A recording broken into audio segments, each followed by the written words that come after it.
জিওপলিটিক্সে আপনাকে স্বাগত। আজকের ভিডিওতে আপনি দেখতে পাবেন দক্ষিণ এশিয়ার রাজনীতির সবচেয়ে বড় নাটক, একটি রায়, একটি আদালত, আর সেই রায়ের পর ভারত বাংলাদেশের সম্পর্ক বদলে যেতে পারে। হ্যাঁ, কথা হচ্ছে শেখ হাসিনাকে নিয়ে, বাংলাদেশের প্রাক্তন প্রধানমন্ত্রী, যাকে নিয়ে আজ বাংলাদেশে যে পরিবেশ তৈরি হয়েছে তা হয়তো দেশের ইতিহাসেও কখনো দেখা যায়নি। ভিডিওতে দেখা যায় একটি আদালত, বাংলাদেশের আন্তর্জাতিক অপরাধ ট্রাইব্যুনালের মতো সেটআপ। আদালতে বিচারক বসে আছেন, সামনে আইনজীবীরা।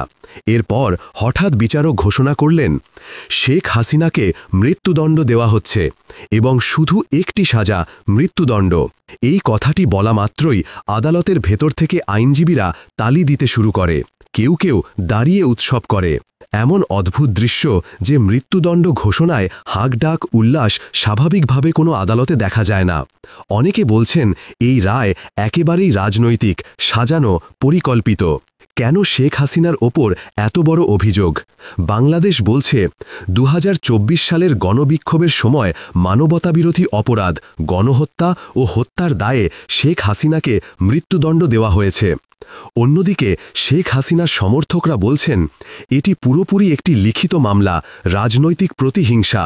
অনেকেই স্মরণ করিয়ে দিচ্ছেন 71 সালেও পাকিস্তান সেনাবাহিনী এমন মিথ্যা আদালত বানিয়ে বাংলাদেশের মুক্তিযোদ্ধাদের অপরাধী বানাতে চেয়েছিল। আজ আবার সেই পুরনো কপি পেস্ট হচ্ছে।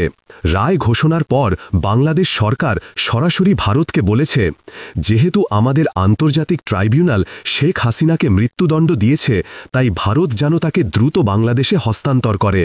তারা বলছে ভারত আর বাংলাদেশের মধ্যে এক্সট্রাডিশন ট্রিটি আছে, তাই শেখ হাসিনাকে হস্তান্তর করার বাধ্যবাধকতা ভারতের আছে। কিন্তু সত্যিটা কি? ভারত ও বাংলাদেশ যে প্রত্যর্পণ চুক্তি করেছে সেখানে স্পষ্ট লেখা আছে, আর্টিকেল 6 পলিটিক্যাল অফেন্সেসের ক্ষেত্রে প্রত্যর্পণ দেওয়া যাবে না। আর শেখ হাসিনাকে বাংলাদেশের প্রাক্তন প্রধানমন্ত্রী, অর্থাৎ রাজনৈতিক চরিত্রের ব্যক্তি। সুতরাং আইনের চোখে এটি রাজনৈতিক মামলা, এবং এই কারণে ভারত তাকে ফেরত পাঠাতে বাধ্য নয়। চুক্তিতে আরও লেখা আছে, গণহত্যা বা খুন সেগুলোকে রাজনৈতিক অপরাধ ধরা যাবে না, কিন্তু এগুলো তখনই মানা হবে যদি তদন্ত ও আদালত স্বচ্ছ হয় এবং রাজনৈতিক প্রভাব না থাকে। আজ যেভাবে হাসিনা সরকারের পতনের পর হঠাৎ ট্রাইব্যুনালকে পুনরায় ব্যবহার করা হচ্ছে, তাতে ভারত সন্দেহ করতে পারে এটি সত্যিই বিচার নাকি প্রতিশোধ। প্রশ্ন করতে পারেন, সাজা ঘোষণার আদালতটি আসলে কি, সুপ্রিম কোর্ট নাকি হাইকোর্ট? এই আদালতটি হল ইন্টারন্যাশনাল ক্রাইমস ট্রাইব্যুনাল, ICT। স্থাপিত হয়েছিল 2009 সালে। মূল উদ্দেশ্য পাকিস্তান সেনাবাহিনীর 1971 সালের গণহত্যার অপরাধ তদন্ত করার জন্য। অর্থাৎ এই আদালত পাকিস্তানের বিরুদ্ধে মামলা চালানোর জন্য তৈরি হয়েছিল।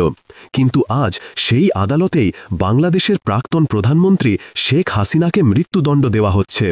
এটাই বিরাট প্রশ্ন তুলছে, এই আদালত কি সত্যিই নিরপেক্ষ, নাকি ক্ষমতাচ্যুত হওয়া নেতাদের শাস্তি দেওয়ার কৌশল? বাংলাদেশ শুধু হাসিনাকে নয়, তার সঙ্গে আরও এক মন্ত্রীকে ভারত থেকে ফেরত চাইছে।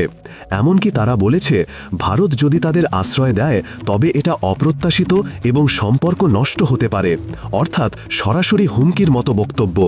তবে ভারত খুব সাবধানে ঠান্ডা মাথায় বলেছে, আমরা বাংলাদেশের জনগণের স্বার্থ, শান্তি, গণতন্ত্র ও স্থিতিশীলতার পক্ষে। কিন্তু ইন্ডিয়া একটা লাইনও বলেনি যে তারা হাসিনাকে হস্তান্তর করবে। মানে পরিষ্কার, ভারত জানে এটি রাজনৈতিক প্রতিহিংসা।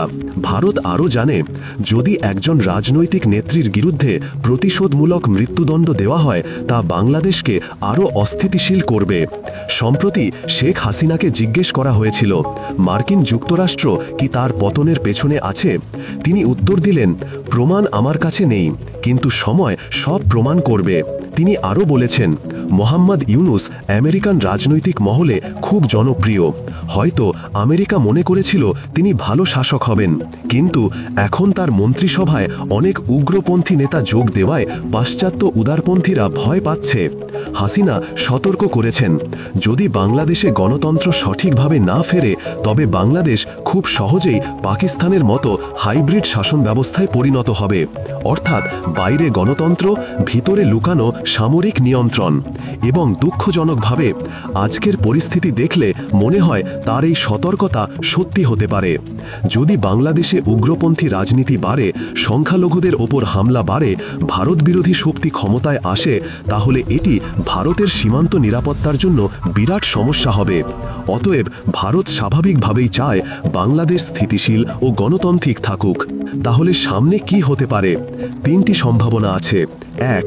ভারত শেখ হাসিনাকে ফেরত দেবে না, কারণ এটি চুক্তি বিরোধী এবং রাজনৈতিক মামলা। 2. বাংলাদেশ ভারতের ওপর আরও রাজনৈতিক চাপ দেবে। 3. বাংলাদেশে নির্বাচন হলে বড় সংঘর্ষের সম্ভাবনা, কারণ বাংলাদেশ এখন মতাদর্শে ভাগ হয়ে গেছে। এই পুরো ঘটনাই দেখাচ্ছে বাংলাদেশ আজ এক ভয়ঙ্কর সন্ধিক্ষণে দাঁড়িয়ে। একদিকে রাজনৈতিক প্রতিশোধ, মৃত্যুদণ্ড, আদালতের বিতর্কিত রায়, অন্যদিকে ভারত বাংলাদেশ সম্পর্ক সংকটপূর্ণ অবস্থায়। আপনার মতে বাংলাদেশ কোন পথে যাবে, গণতন্ত্রের দিকে নাকি পাকিস্তানের মতো হাইব্রিড শাসনে? কমেন্টে লিখে জানাতে ভুলবেন না।